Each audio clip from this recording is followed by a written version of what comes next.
Hello, whisperers. Welcome to the channel.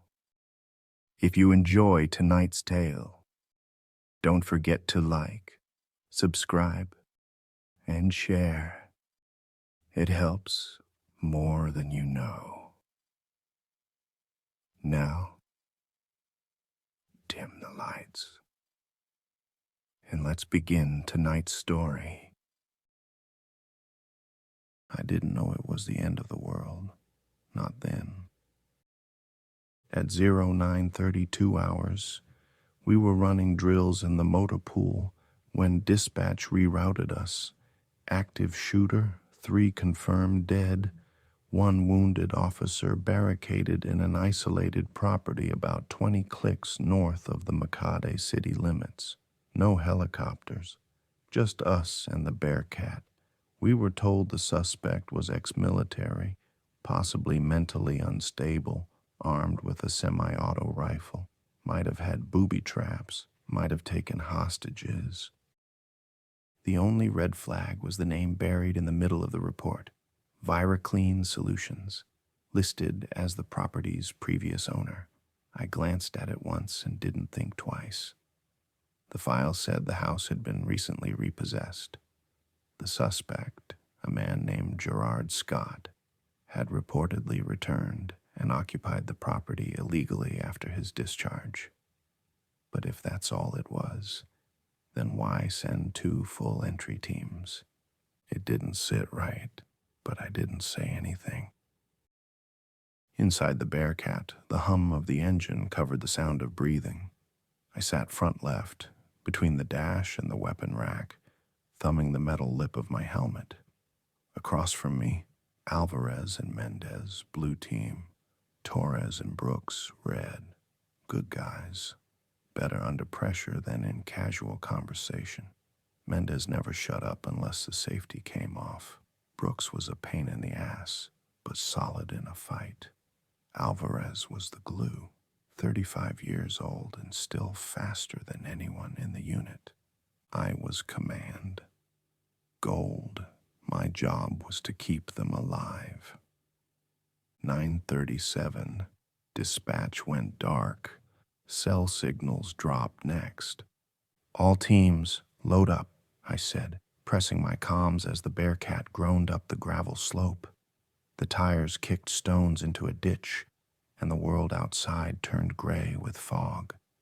Alvarez broke the silence. No neighbors? Closest house is half a mile, I replied, reading off the briefing. Forest on all sides. Single road in, single road out. No backup for 30 minutes. Sounds like a good time, Brooks muttered. He was chewing gum. Always did before a breach. Said it kept his jaw loose. We rolled to a stop beneath a dying pine tree. The fog outside was thick enough I could barely make out the cruiser ahead. Doors open, engine still running. Blood on the windshield. No sign of the officer. Jesus, Mendez whispered. He just left it? I opened the side door. Stack up. Blue team, take front approach. Red team, sweep around the back. I want eyes in windows before we breach. Copy, came Torres's voice, already clicking his mirror gun from the holder. The house was 2 stories of rotting wood and blacked-out glass, the kind of place you see in training footage. Classic kill house layout. Porch creaked under Alvarez's boots as he moved. I watched through my scope, finger off the trigger. Front doors closed, Alvarez reported. No visible traps. Mendez, mirror under. He crouched. The mirror slid under with a faint tick. A moment passed. Blood, Mendez whispered. A lot of it. No IEDs. Can't see anyone. Flash and clear, I said. Right side push. Copy.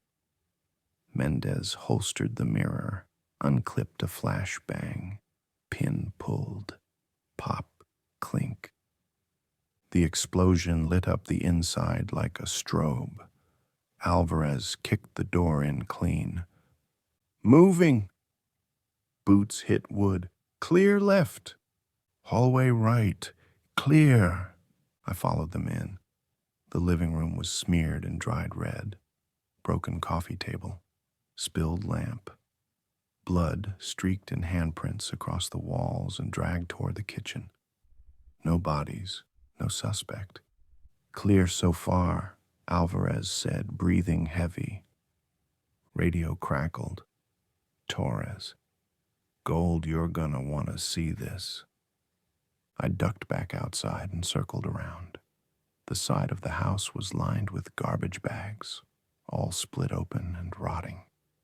Red team stood near a bulkhead door leading down beneath the house, locked shut with a fresh chain.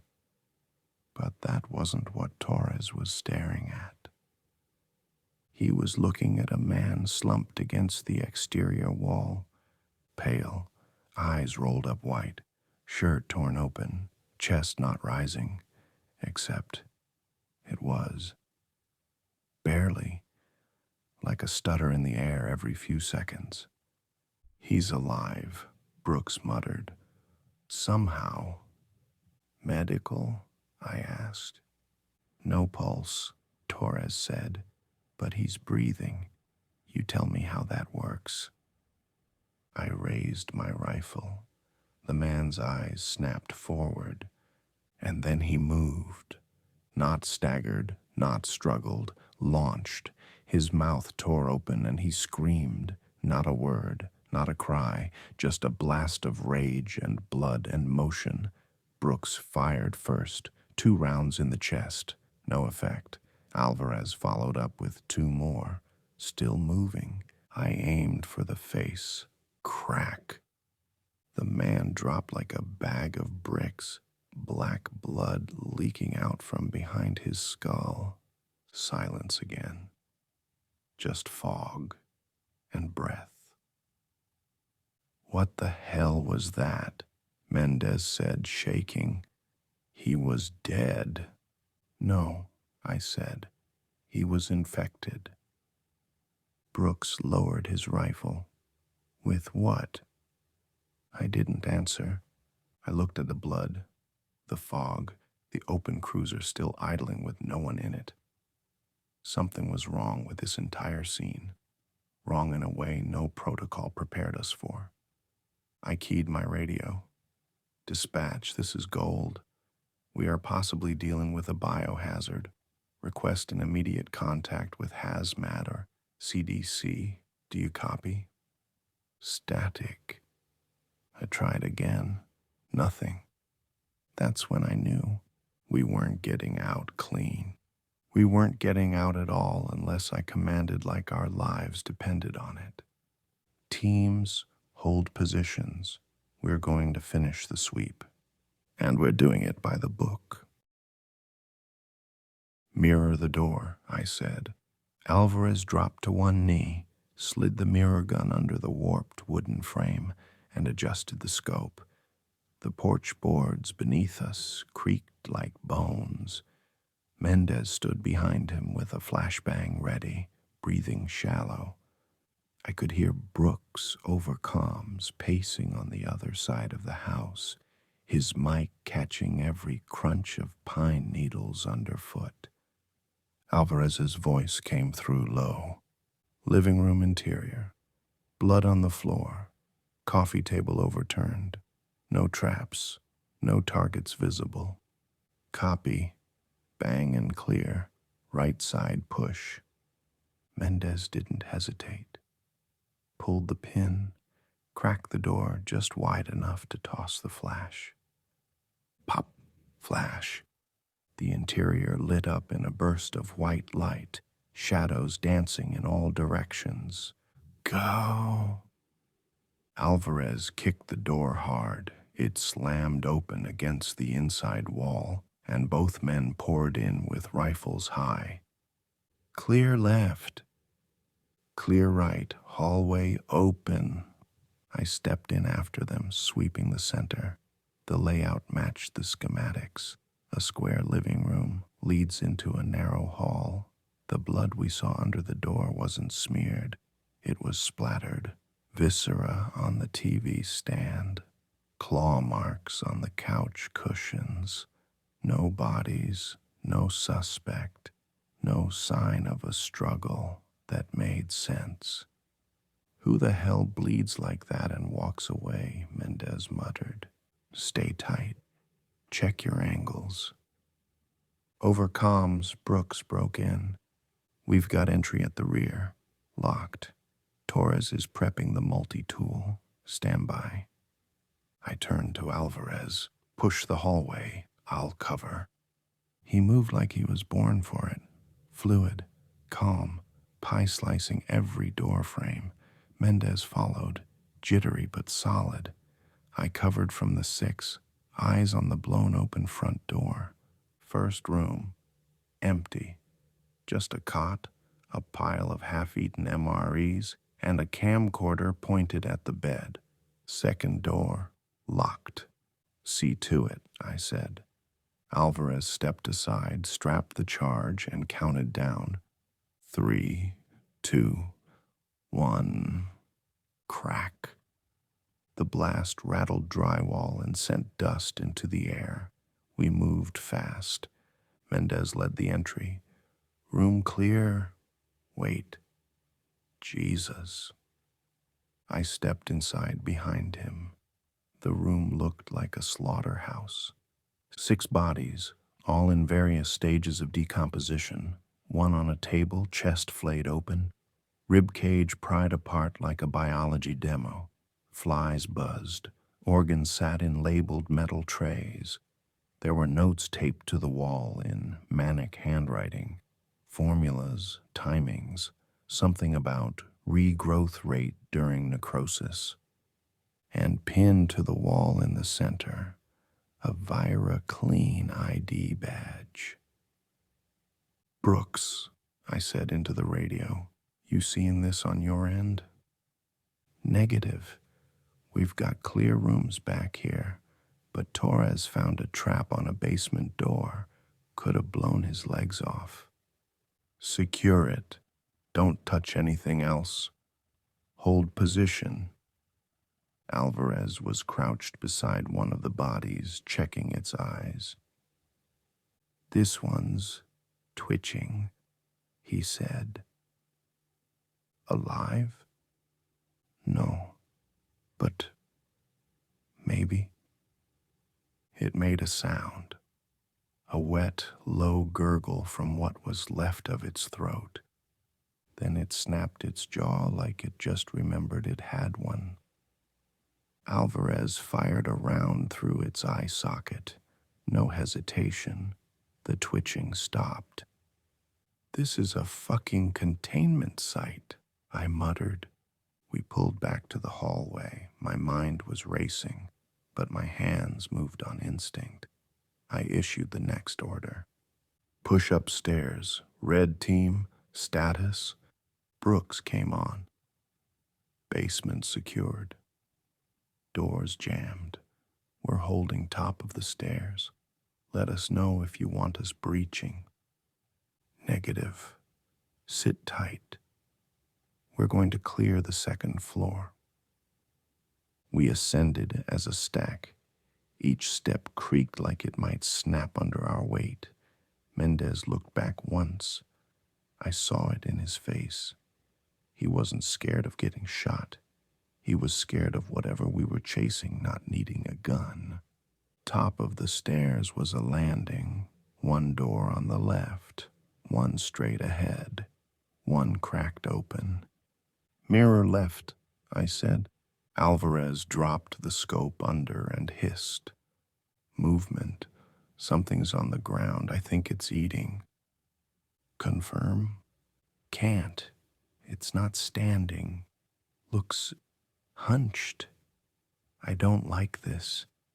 I gave Mendez the nod. He holstered his primary and pulled a flashbang. Open, bang, and clear. He opened the door, quiet, slid the grenade just inside, and let it bounce. Pop. We went in fast. I was second in. The figure was crawling away from us, on hands and knees, growling. Its back was hunched, skin pulled tight over bone, and the entire back of its head was missing, like someone had tried to lobotomize it with an axe and failed. Alvarez fired first. Shot landed square in the spine. It kept crawling. "Head!" I shouted. Mendez planted a boot between its shoulder blades and unloaded point blank into the back of its skull. It stopped moving. I felt my jaw tighten. Breath locked in my throat. "Contact down," I said over comms. My voice was too calm. It always was, even when I was dying inside. "Gold," Torres replied. "You're gonna want to see this. We got movement in the basement." "Copy. Secure the door. Don't breach until I give the order." "Wasn't asking," Torres said. "The door's open now. And whatever was behind it ain't anymore." Mendez was still looking at the body. His voice cracked. "This isn't terrorism." "No," I said, "it's something worse." I stepped away and keyed my radio again, switching to emergency override. "This is Gold to Command. We have biohazard exposure, possible infectious agents in the air, multiple hostile contacts, non-human behavior. Requesting immediate hazmat and military support." No response, just static. Until a new voice came on. Flat, cold, male. "All SWAT units, this structure is under ViraClean containment. Do not interfere with asset recovery. Leave all samples. Exit the property immediately." I blinked. Mendez looked at me. Who the hell was that? I didn't answer. "Stack on me," I said. "Because we weren't leaving." "Not yet." The fog outside had thickened to the point where you couldn't see 5 feet beyond the porch. From the second floor landing, I watched it curl against the windows like smoke trying to get in. The house creaked beneath us, not from weather, not from age. It was pressure, weight, something moving below. I keyed my mic. "Red team, report." Torres came back after a too long pause. "We've secured the basement door, kind of.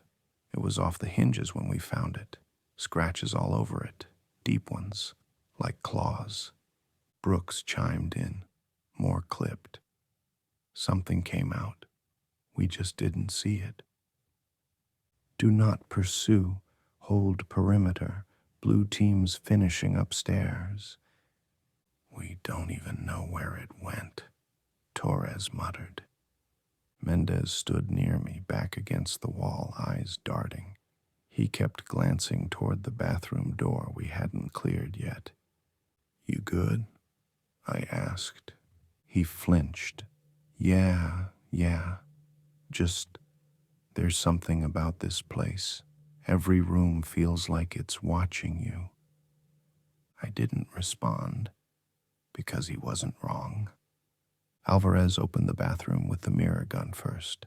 No traps, no targets. We cleared it quick. Just mold, blood, and a shattered mirror. My reflection looked more like a ghost than a man. Helmet on, eyes sunken, finger twitching against the side of my trigger guard like it had a mind of its own.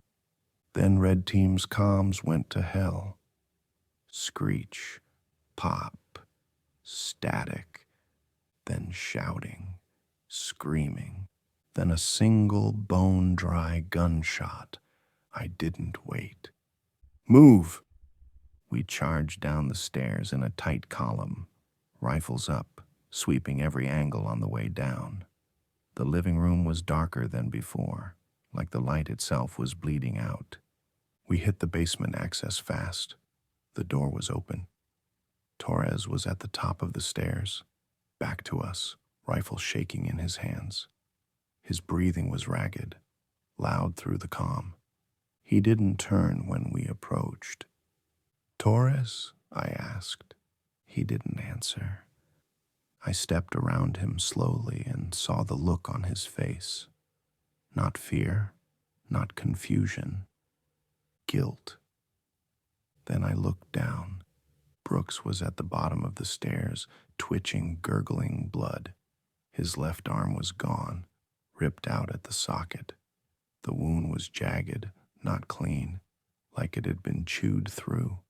I dropped to one knee and checked for a pulse. "Don't," Torres whispered. "He's gone. He's breathing. Not for long." Mendez turned and gagged. Alvarez kept his weapon trained on the darkness below. I looked back up at Torres. "What happened?" "I don't know," he said, voice cracking. "We were standing right here, just standing. Then something burst out of the wall. The funny wall, man. It grabbed him. It was like a person, but faster. And its eyes were gone." "Did you hit it?" "Mag dumped into its chest. Didn't stop it." I looked back down at Brooks. His eyes were open now. White, cloudy. He jerked. Fast. Too fast. Before I could react, he grabbed my wrist with what was left of his good arm and pulled. I fell forward. My elbow slammed into the wood rail. My rifle slipped. Alvarez grabbed my vest and yanked me back just in time as Brooks' teeth snapped, closed inches from my throat.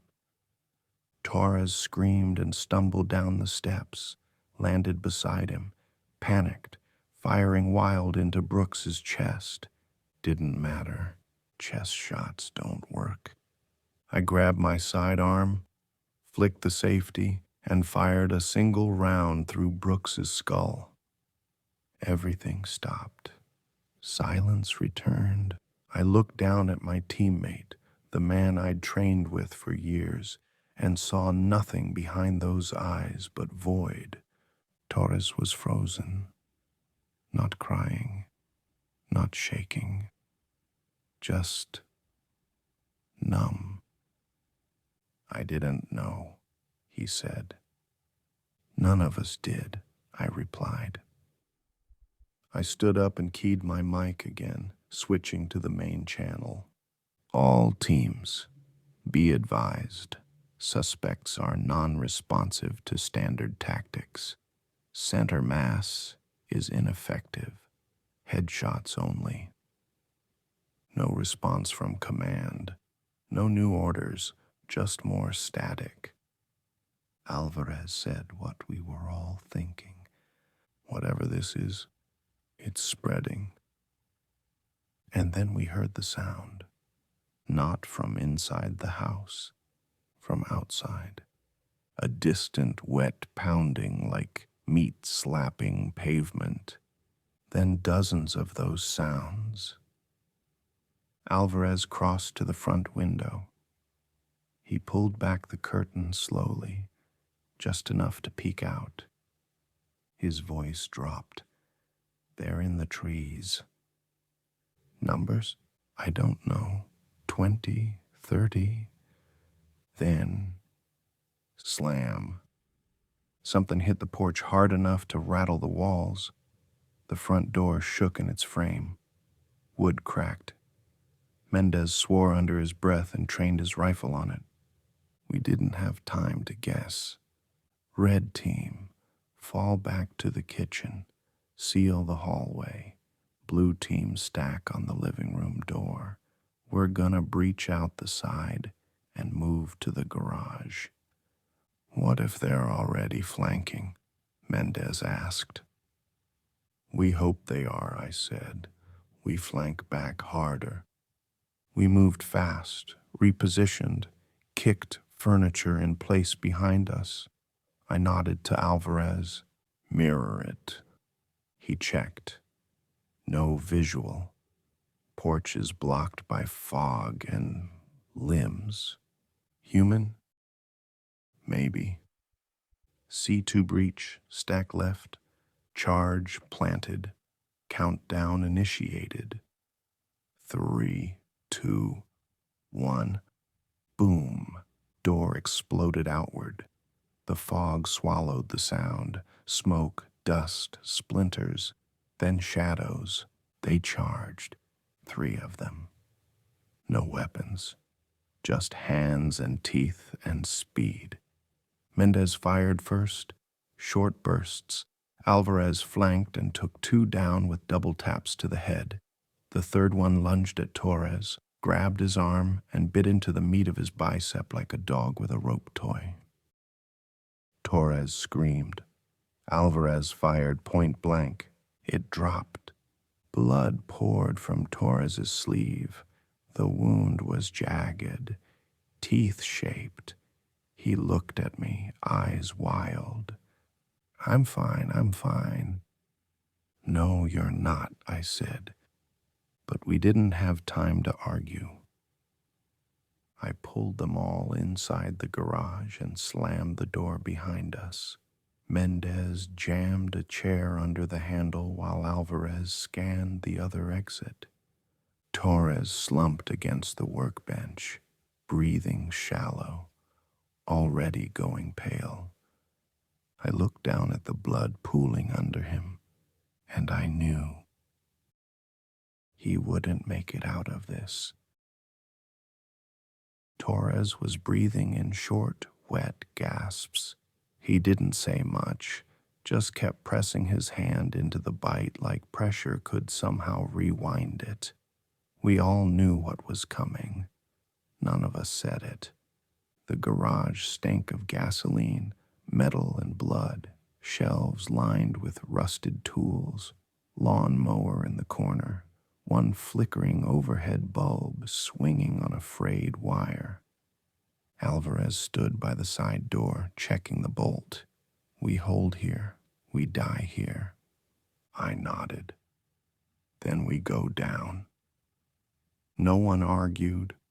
We retraced through the hallway, now quieter. The front door creaked again behind us. Every few seconds, something thumped against it, soft, like someone knocking, like it wanted in, but wasn't in a hurry. I ordered Mendez to cover the stairwell while I approached the basement. It wasn't a normal basement. That much was clear when we first found it. The stairs were concrete, smooth, industrial, not a speck of dust or cobwebs. A keypad lock sat beside the wall, shattered by something blunt.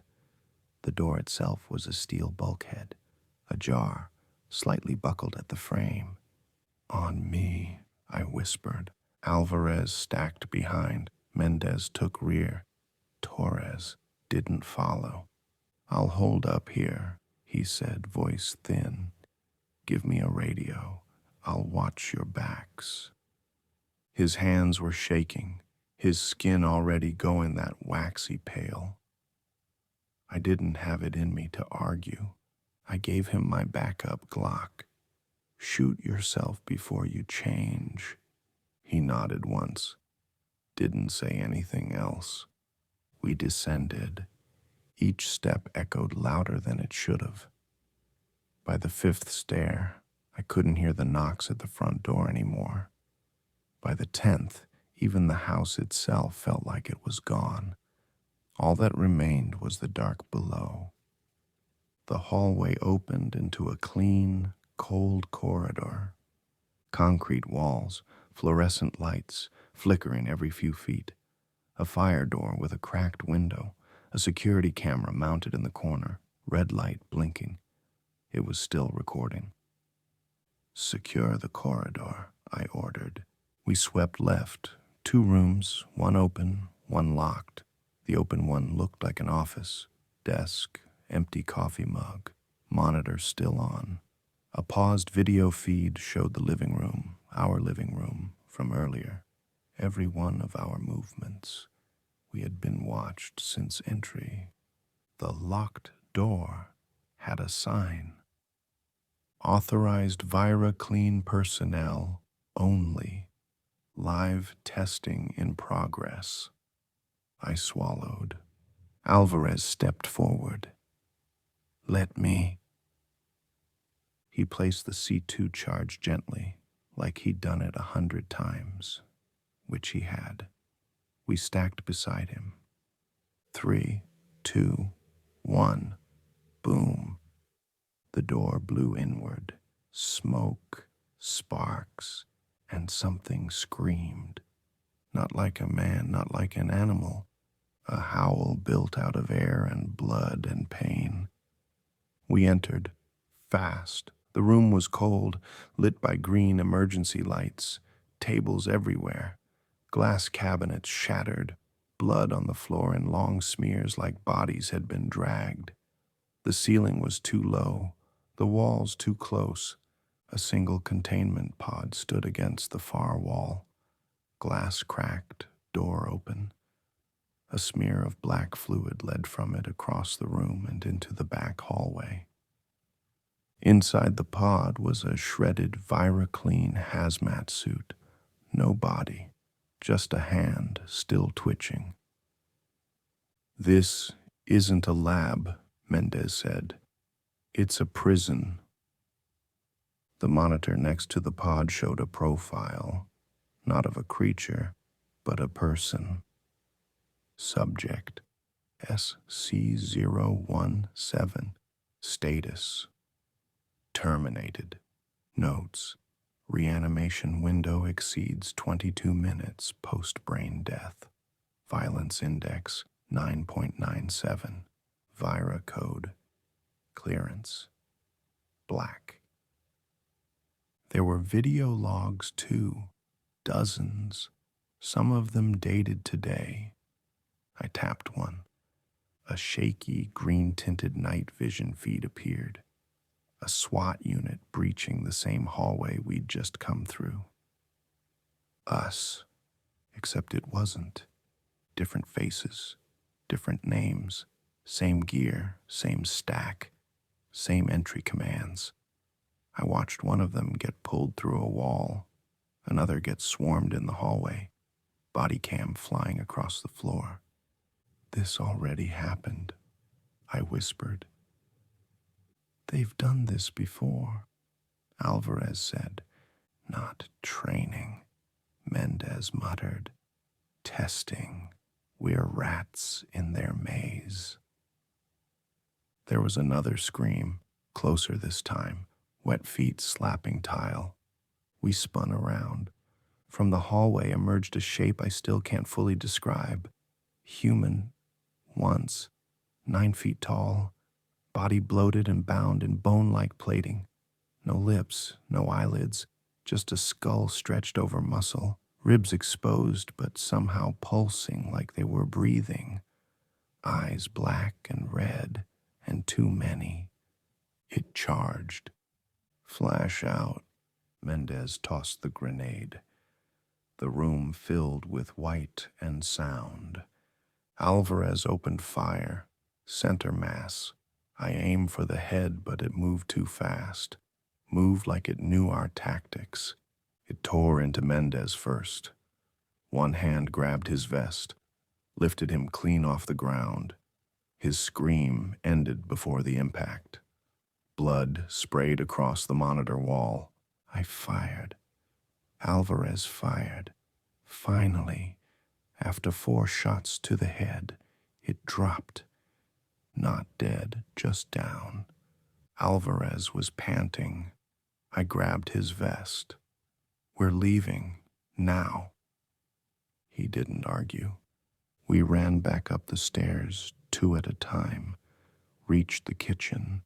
Torres was gone. All that was left was the Glock, spent, 1 shell, and a bloody trail leading out the back. The front door was open, not broken. Opened, Fog filled the house like smoke. Alvarez turned to me. Where now?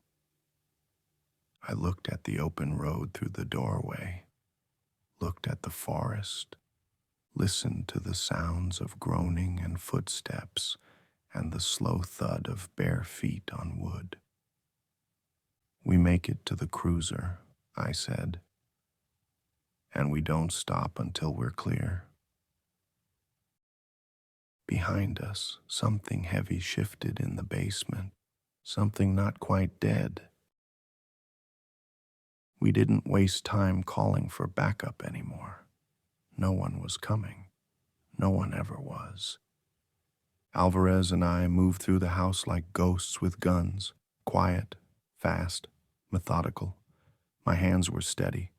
My mind wasn't. We'd lost Torres, lost Mendez. Brooks was dead. Command was silent. ViraClean was watching from somewhere behind the fog, taking notes on how long it'd take us to bleed out. We were done playing their game. The front door stood open, creaking in the wind. The air outside was thicker now, like walking into soup. The trees had no sound, no birds, no bugs, just fog and wet soil and the faint rhythmic thud of something big moving beyond our line of sight. We move on foot, I said. Alvarez nodded. Still got one cruiser left. Half a click down the trail, we stepped off the porch. I led, rifle up, finger indexed, every shadow checked twice. Alvarez walked 5 paces behind, sweeping flanks. We kept a line. We didn't talk. We didn't breathe too loud. There were shapes in the mist, some of them hunched over, twitching. Others just stood there, motionless, swaying in the wind like meat scarecrows. I stopped when I saw it. The cruiser, still parked where the initial call had come from.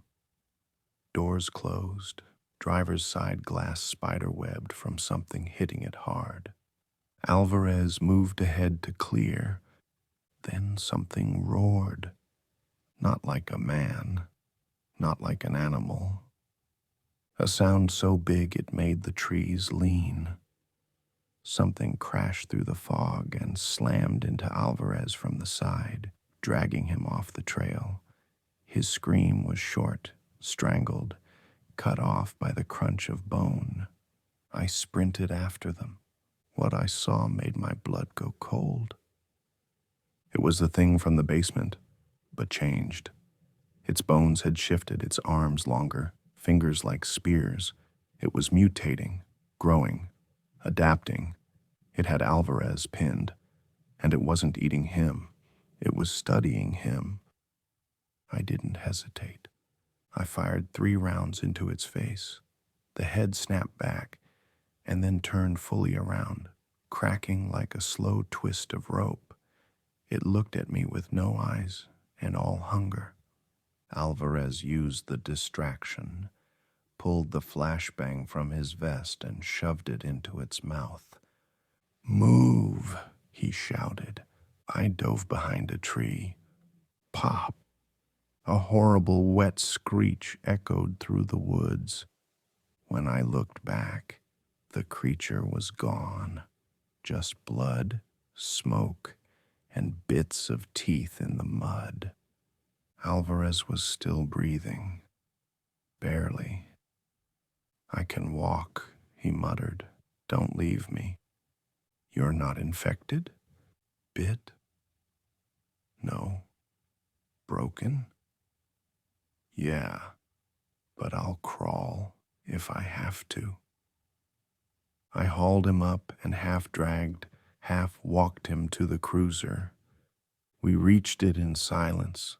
I slid into the driver's seat and popped the lock. Engine turned over first try.